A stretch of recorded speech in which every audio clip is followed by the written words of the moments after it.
अचानक ट्रक एक झटका खाकर रुक गया था। आगे बढ़ती सड़क पर सन्नाटा फैल गया था और ट्रक की हेडलाइट्स अब भी उस वीरान काले रास्ते को टटोल रही थी।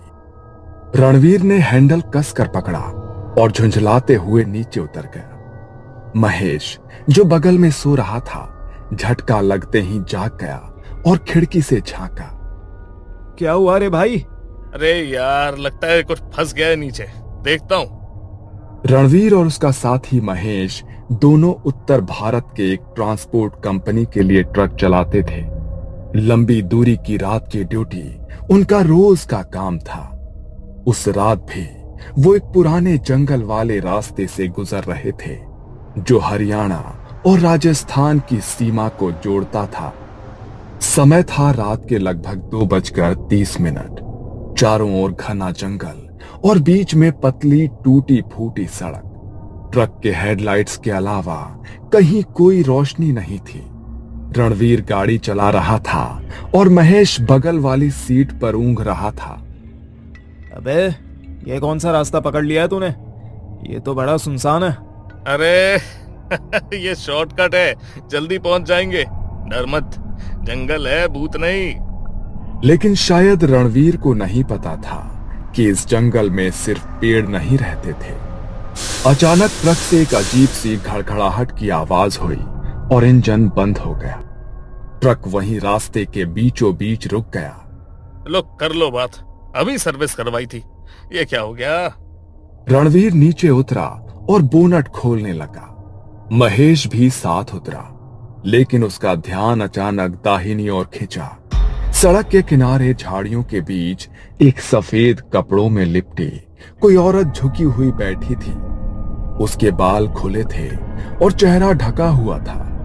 भाई भाई, ऊपर आजा जल्दी। क्या हुआ अब? रणवीर भाई, वहां कोई बैठा है। औरत है शायद, सफेद कपड़ों में, मगर हिल भी नहीं रही है। देख, देखना। रणवीर ने देखा तो पहले हंसा, लेकिन जब उसने ध्यान से देखा तो वो आकृति बिल्कुल भी हिल नहीं रही थी। अरे, साया लग रहा है, मगर जो भी है उतरना जरूरी है। ट्रक स्टार्ट नहीं होगा तो अटक जाएंगे। महेश डर के मारे सीढ़ियां चढ़कर कैबिन में घुस गया और दरवाजा बंद कर लिया।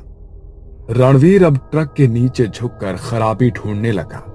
अंधेरे में टॉर्च की हल्की रोशनी में वो कुछ तार टाइट करने लगा। महेश ट्रक के कैबिन में चुपचाप बैठा था।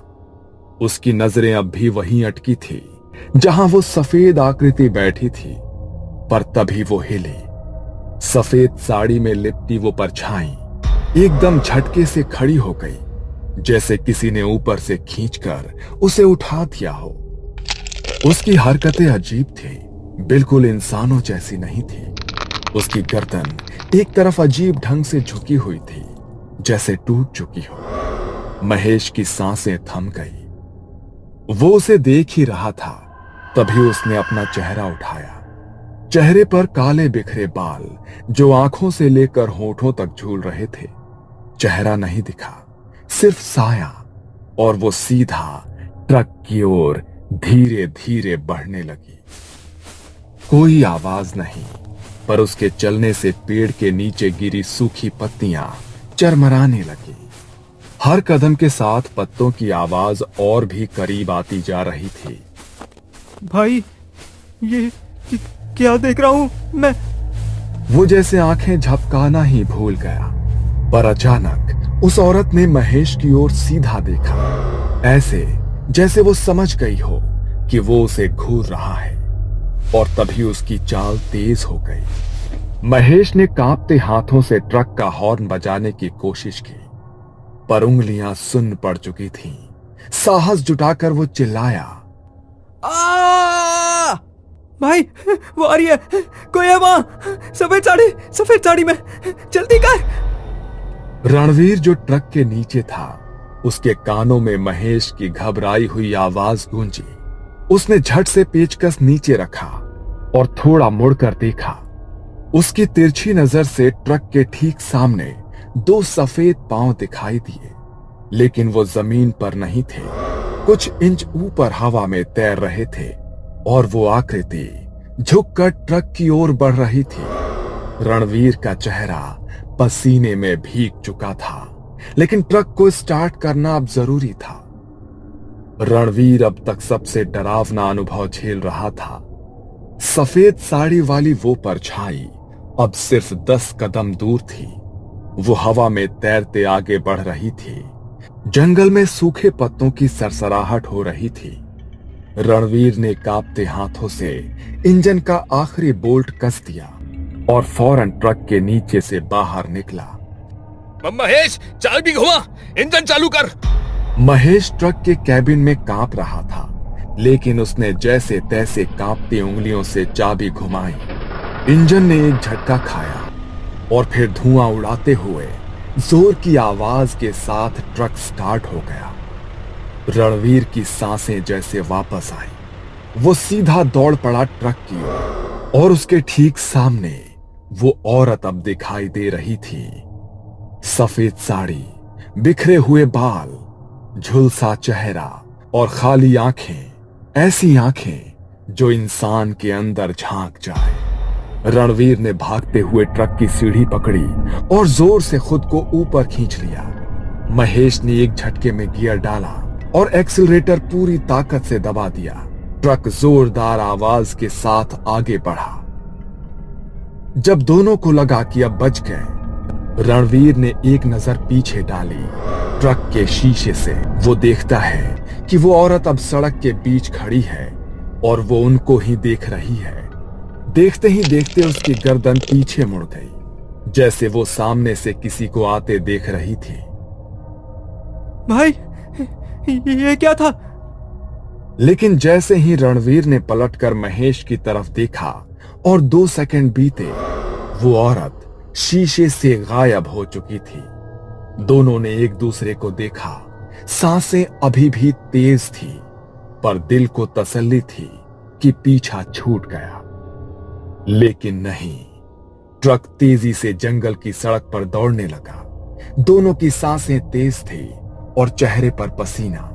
और तभी दोनों ने जैसे ही आगे देखा, सामने सड़क पर वही आकृति फिर से खड़ी थी, उसी सफेद साड़ी में, बिखरे बालों के साथ, ठीक उनके रास्ते के बीचों बीच। भाई, कहीं ये छलावा तो नहीं है? महेश ने जैसे तैसे गियर बदला और ट्रक आगे बढ़ा। रणवीर ने डर के मारे शीशे से देखना बंद कर दिया, पर सड़क अभी भी वैसी ही लग रही थी, एक सकरी अंधेरे में ढकी, दोनों ओर सूखे पेड़ और हल्की धुंध। हर कुछ समय में वही सारे नजारे वापस आ रहे थे। वही मोड़, वही पेड़ और वही मोड़ पर खड़ी वो औरत। भाई, हम ये रास्ता पार कर चुके थे ना? हाँ, पर ये फिर से कैसे? सड़क बदल नहीं रही थी।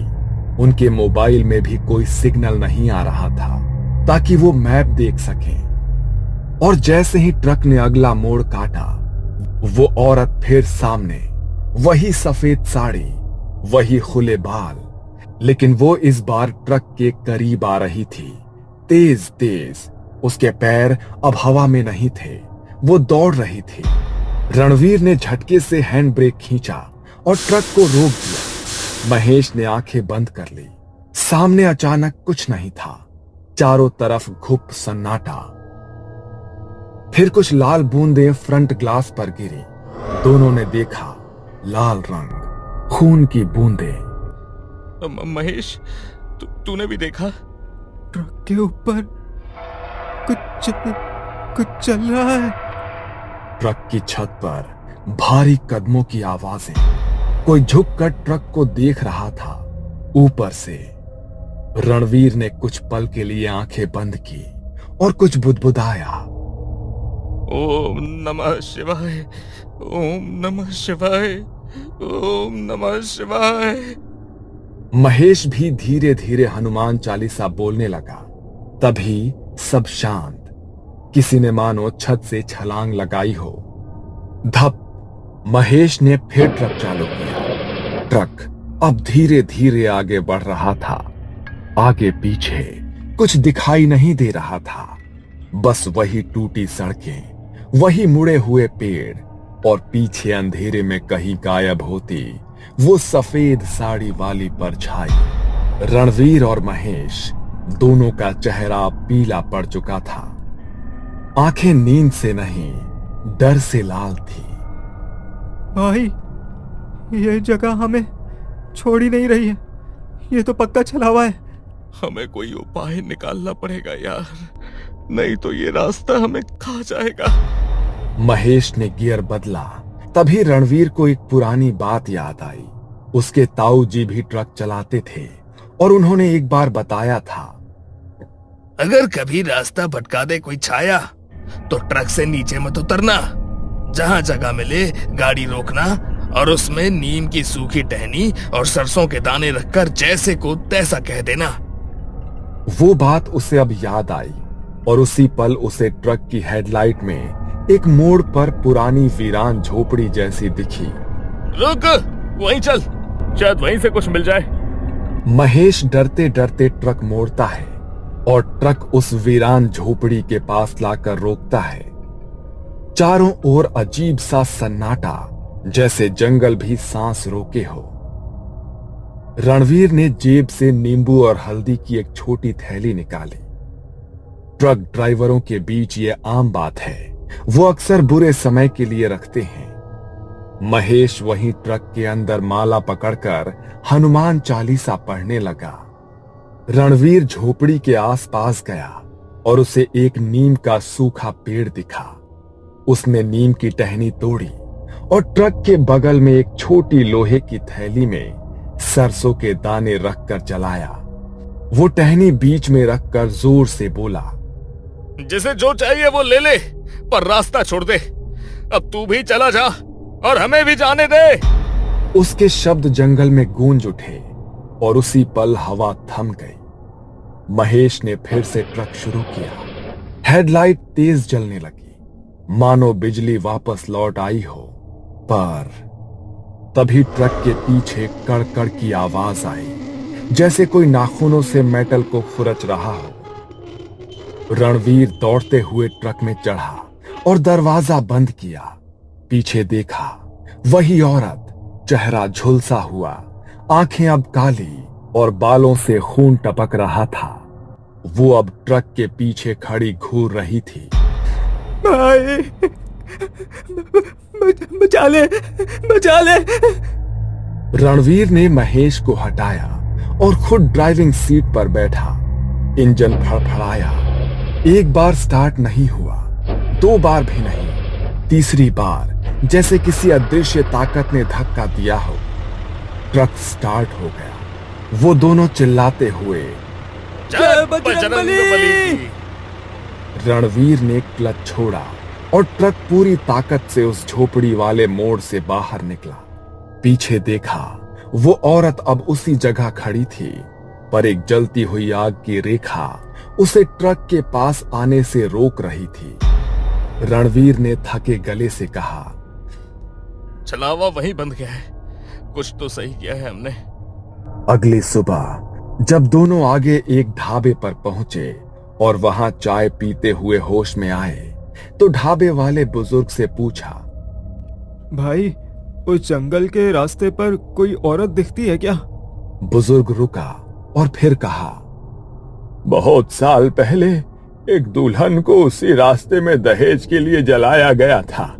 कहते हैं कि वो अपनी सफेद साड़ी में हर रात लौटती है और जो उसे पहचान ना दे उसे वो रास्ता भी नहीं छोड़ती।